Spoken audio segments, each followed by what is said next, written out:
ঠিক আছে? ঠিক আছে। খাও, তুই একটু খেয়ে দে। আমি তো নুন খাই না।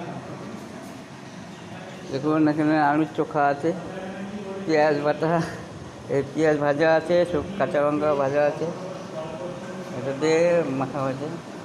আপনারা সবাই একটা করে লাইক করবেন।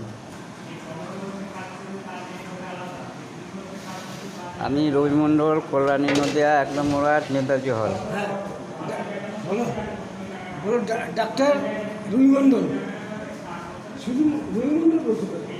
ডাক্তার রুই মণ্ডল।